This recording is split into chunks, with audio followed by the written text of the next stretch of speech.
मिस्र की सभ्यता लगभग 8000 साल पहले की बात है। अफ्रीका की जलवायु परिवर्तन ने उत्तरी अफ्रीका की देहाती भूमि को धीरे धीरे उजाड़ना शुरू कर दिया। ये सहारा रेगिस्तान में परिवर्तित होने लगी। इसी सूखापन ने मिस्रवासियों के पूर्वजों को नील नदी के आसपास बसने में मजबूर किया। नील नदी के निचले हिस्से के किनारे उत्तरी अफ्रीका की एक प्राचीन जनजाति थी, जिससे नक्काडा संस्कृति का विस्तार हुआ। वो जनजाति किस्मत वाले थे क्योंकि वो दुनिया की सबसे लंबी नदी नील नदी के किनारे रहते थे, जहाँ उपजाऊ जमीन, कृषि, मछली और खाने पीने के संसाधन की कोई कमी नहीं थी। इनके छवि, चित्र, किताबी record, pyramid text, coffin text से 5500 साल पुराना मिस्री सभ्यता का पता चलता है, जहाँ आज इजिप्ट और सूडान स्थित है। यहाँ लोग मिट्टी के बर्तन और घर बनाने के लिए मिट्टी के ईंटों का इस्तेमाल करते थे। वो लोग machine, musical instrument, paper, pens, lock, key, cosmetic, toothpaste ये सब बना लेते थे। मिस्रवासी पेप्सिस नामक पौधे से कागज बनाना भी सीख गए थे। अरब और सूडान में नील नदी द्वारा इन्हीं चीजों का व्यापार किया जाता था। मिस्री सभ्यता बहु ईश्वरवादी थे। ये लोग पूजा अर्चना, जादू, मिथक, वैज्ञानिक औषधियाँ, मनोचिकित्सा, अध्यात्म, वनस्पति विज्ञान इन सब में विश्वास रखते थे। वहाँ बिल्लियों को पवित्र और जरूरी माना जाता था। 12 साल की उम्र में पुरुषों का खतना कर उसके सर मुंडवा दिया जाता था। लोग धूप से बचने के लिए रंगों का मेकअप करते थे। तांबे से हरा और शीशे से काला रंग बनाया जाता था। मिस्र में 2000 से भी ज्यादा ईश्वर को पूजा जाता था। उनमें से कुछ इंसान के शरीर और जानवर के सिर वाले थे। इनके आइसिस, ओसिरिस, होरस, आमुन, रा, हाथोर, बास्तेत, तोत, अनुबिस, पाथ जैसे सैकड़ों देवता थे। रा, होरस, एटन और सूर्य महान देवता थे। नील नदी के देवता थे ओसिरिस। पृथ्वी की देवी थी आइसिस। सिन चंद्रमा और नट आकाश देवता थे। इसके अलावा पशु, पक्षी, जानवर और मिस्र के फिरौनों को भी पूजा जाता था। इजिप्ट में सबसे बड़ा मंदिर करनाक था। मिस्र के राजा को फिरौन कहा जाता था। इन्हें देवता का पुत्र मानकर पूजा जाता था। वे अपने ही भाई बहनों में शादी करके राजगद्दी अपने ही हाथों में रखते थे। इजिप्ट की 3000 सालों में कुल 170 फिरौनों ने राज किया। इनमें से कुछ फिरौनों के नाम थे अहमोसिस, अहमेनहोतेप, थूतमोस, हत्शेपसुत, अखनातेन, सुमेननेकर, नेफेरनेफेरुतन, तूतनखामुन, आय, होरेम है, जिनके लाश, हड्डियां अवशेष मम्मी के रूप में थे। इन्हें कब्र से निकाला गया और पहचान की गई। मिस्र में जितना नारी का सम्मान था, दूसरी कोई प्राचीन सभ्यता नहीं कर सकती थी। इसका उदाहरण है महिला फिरौन हत्शेपसुत, महारानी नेफरेत, रानी क्लियोपेट्रा। मिस्र में महिला फिरौन भी उतना ही प्रभावशाली थी जितना कि बाकी फिरौन था।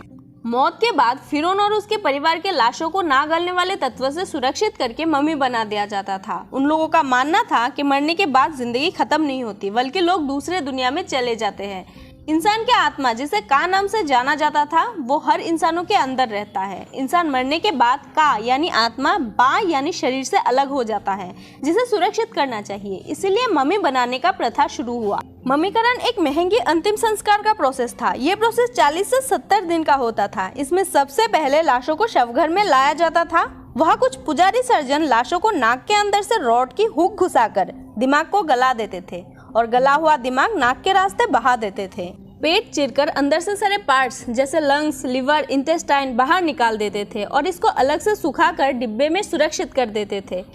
लेकिन दिल को अंदर ही छोड़ देते थे, क्योंकि परंपरा का मानना था कि दिल चेतना, विचार, भावनाओं का हिस्सा है और लाश को इसकी जरूरत पड़ेगी। इसके बाद लाश को प्लम की शराब और मसाले के मिक्सचर से धोया जाता था ताकि डिकम्पोज की प्रक्रिया रुक जाए। सफाई के बाद लोहबन, तेजपत्ता जैसे मसालों को पेट में भरकर फिर से लाश को सील दिया जाता था। इसके बाद शव को नमक और नेट्रन से कवर करके 40 दिन तक छोड़ दिया जाता था। सारे मॉइस्ट सूखने के बाद लाश को साफ करके लोबनान, परफ्यूम और लोशन लगाते थे और फिर लिनन के कपड़ों की कई परतों से लपेटा जाता था। लाश को बुराई से बचाने के लिए पुजारी परतों के अंदर छोटे छोटे ताबीज रखते थे। हवा से दूर रखने के लिए पट्टियों को रेजिन से कवर किया जाता था।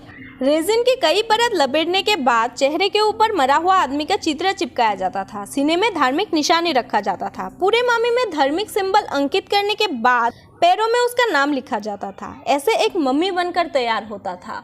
इन सब के बाद उस इंसान की जरूरतों के सामान जैसे कपड़े, गहने, खाना, बर्तन, दौलत, खजानों के साथ मम्मी को ताबूत के अंदर रख दिया जाता था। ताबूत को रेजिन लगाकर सील कर दिया जाता था। कभी कभी फिरौन और प्रभावशाली व्यक्ति के पालतू जानवर और नौकर चाकर को भी मौत के घाट उतारकर मम्मी बनाकर साथ में दे दिया जाता था, ताकि मौत के बाद भी नौकर चाकर उनके काम आ सके।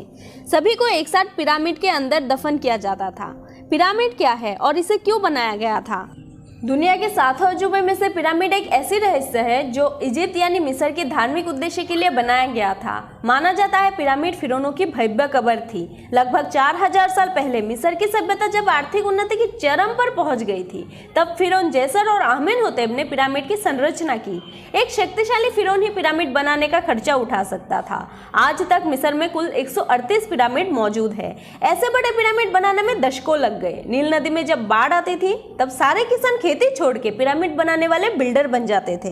20,000 से भी ज्यादा मजदूर इकट्ठा होकर अपनी ऊर्जा से काम किया, तब जाके सबसे ऊंचा पिरामिड 500 फीट तक पहुंचा और 13 एकड़ से भी ज्यादा क्षेत्र में फैला हुआ है। इसे द ग्रेट पिरामिड ऑफ गिजा नाम से जाना जाता है। ये फिरौन खुफू का पिरामिड था और ये मिस्र की गिजा में स्थित है, जो आज की बुर्ज खलीफा को भी वजन में टक्कर दे चुका है। इसके निर्माण में 60 लाख टन चूना पत्थर, 8000 टन ग्रेनाइट और 5000 टन मोर्टर का इस्तेमाल किया गया। तब कोई बुलडोजर नहीं था, ना कोई लिफ्ट थी और ट्रकों की भी कमी थी। इसके बावजूद 2.5 टन के एक पत्थर, जो एक हाथी से भी ज्यादा वजनदार था, उन पत्थरों को कैसे खदान से 800 किलोमीटर दूर पिरामिड तक ले जाया गया, समान आकृति में काट कर कैसे 500 फीट ऊपर तक पहुंचाया गया, ये आज भी रहस्य बनी हुई है। पत्थरों को तराश कर चमकीले परत डाली गई ताकि पिरामिड धूप में सोने जैसा चमके। द ग्रेट पिरामिड के अंदर के भागों में दफन कक्ष, the great gallery, king chamber और क्वीन चेम्बर के साथ सुरंग और गुप्त कक्षा मौजूद है। वेंटिलेशन प्रक्रिया से अंदर का तापमान 20 डिग्री सेल्सियस तक रखा गया था। दीवारों को नक्काशी और धार्मिक संकेत से सजाया गया था। द ग्रेट पिरामिड के आसपास खुफू के परिवार के लिए और भी पिरामिड मौजूद है। मुर्दा घर और मंदिर भी नील नदी के घाटी में बना हुआ है। स्फिनिक्स को इन पिरामिड पर नजर रखने के लिए बनाया गया था, जिसका शरीर शेर जैसा और चेहरा खुफू का बेटा खाफरे जैसा है। पिरामिडों के अंदर की दफन कक्षों को देखकर अनुमान की गई है कि मुर्दे फिरौन के शरीर को रक्षा करने के लिए पिरामिडों की निर्माण की गई थी, लेकिन किसी भी पिरामिड में आज तक कोई भी मम्मी नहीं मिली। हो सकता है लुटेरों के खतरों से घबराकर मम्मियों को पिरामिड में दफन नहीं किया गया, क्योंकि लूटपाट के मामले तब भी उतनी ही थी जितना कि आज है। पिरामिडों को कई बार लूटा गया। श्रापित कहानियां और गुप्त कक्षा होने के बावजूद चोर लुटेरा हमेशा से कोई ना कोई रास्ता खोज ही लेता था। शायद इसीलिए सबकी नजरों से बचाकर मम्मियों को पिरामिडों से हटाकर साधारण कब्रिस्तान, राजाओं के घाटी और गुफाओं में दफनाना शुरू कर दिया था, जहां से ढेर सारी मम्मियों की ताबूत प्राप्त हुई। इनमें तूतनखामुन नामक एक नाबालिग फिरौन की मम्मी भी शामिल थी। हो सकता है पिरामिडों को लेकर मिस्र वासियों के मन में कुछ और भी मान्यताएं थी।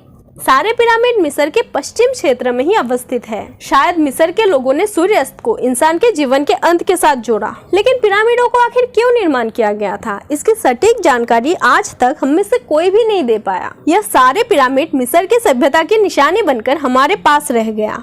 तो ये थी प्राचीन इजिप्ट की सभ्यता की कहानी। ऐसी सटीक जानकारी के लिए आप मेरे चैनल को सब्सक्राइब जरूर करें।